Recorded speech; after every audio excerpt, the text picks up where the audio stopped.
After a blockbuster month in October with Google releasing several new Google Assistant-enabled devices, they've also been busy at work giving feature updates to existing Google Home and Nest devices as well. So we've got a lot to talk about today. Let's go ahead and dive in, and first, let's quickly talk about hardware. Google released several new Google Assistant-enabled products, including the Nest Mini, which we've done a video on, so be sure to check that out in the video description below.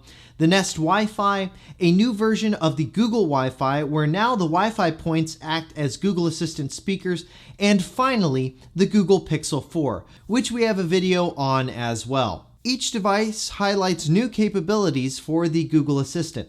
The Nest Wi-Fi allows you to ask Google what your internet speed is, or to pause Wi-Fi on your kids' devices. The Nest Mini has an on-device machine learning chip that allows the Assistant to do more without talking to the cloud, making the Assistant experience faster. And the Pixel is the first device with the new Google Assistant, where the Assistant is not only faster since it lives on the device, but it's more integrated into Android than ever before. Now, as I mentioned at the top of the video, Google has been very busy pushing out updates to Google Assistant-enabled devices. And before we get to those updates, a word of warning. All of the demos that you see here in this video are using devices located in the United States using the US English version of the Google Assistant. If you're not located in the States or you are not using the US English version of the Google Assistant, do note that some of the updates you see in this video may not have rolled out to you just yet. Also, another thing, just like in videos past, we will be bleeping out or leaving out entirely the wake word for the Google Assistant. So if you don't hear it, that's why. We just don't want to trigger your Google Assistant when you watch this. All right, with that, let's go ahead and get to the updates, and first one, this is a big one, it's called Stream Transfer. Stream Transfer allows you to move music from one Google Assistant-enabled speaker to another one or a speaker group. So how does it work? Well, for speakers, let's say you're listening to music in the bathroom on your Nest Mini and you want to move the music you're listening to your bedroom speakers group. Just say, move music to Josh's bedroom speakers.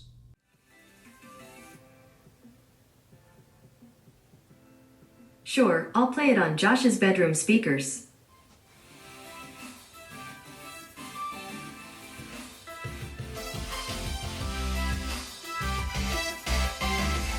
For speakers, you're limited to just using your voice to be able to move music and media. However, you are supposed to be able to use the cast button in the Google Home app to also select speakers to move music to, but so far, as of this recording, I have not gotten that to work in either my Google Home app on Android or my Google Home app on iOS. If you have a Google Assistant Smart Display, you'll now see a new button design when you tap the screen while media is playing, showing you what speaker or speaker group the media is playing on. You can move music by pressing that button and then scroll down to the Cast To options. You'll then be able to move the music to other speaker groups or speakers listed on the screen. For example, if I want to move music from my bedroom speakers to all my speakers.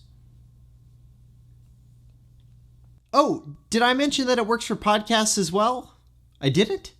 Well, there you go. It works for podcasts and pretty much any other types of media that I've been able to throw at it. I've been able to move from one speaker or one group of speakers to another. This feature also works if you're watching a YouTube video on a smart display and want to move it to your TV that has a Chromecast attached to it. And it works pretty seamlessly. Next up, another feature that people have been requesting for a while now is stereo pairing Google Assistant speakers together. Now, you've been able to do this from the get-go if you had two Google Home Max speakers, but you weren't able to do this with the Google Home Mini or the Google Home speakers. Well, Google has now rolled out the ability to do just that. You can stereo pair Nest Minis, Google Home Minis, and Google Home speakers together to create a stereo pair.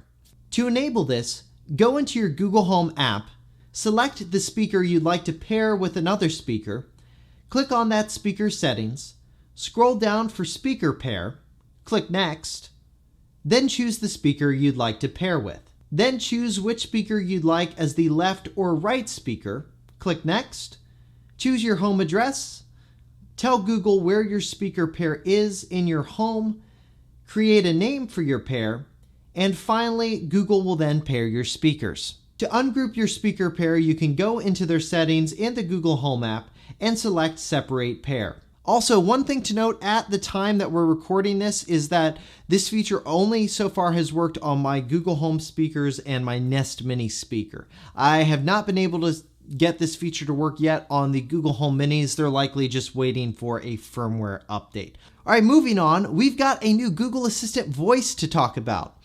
Issa Rae is the latest celebrity voice now available for the Google Assistant, at least here for the US English version.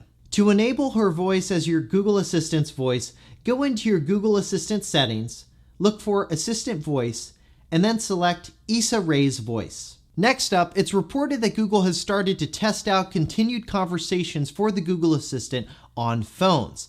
And it seems that this has already rolled out to Pixel 4 devices since I can already enable it on my Pixel 4 XL.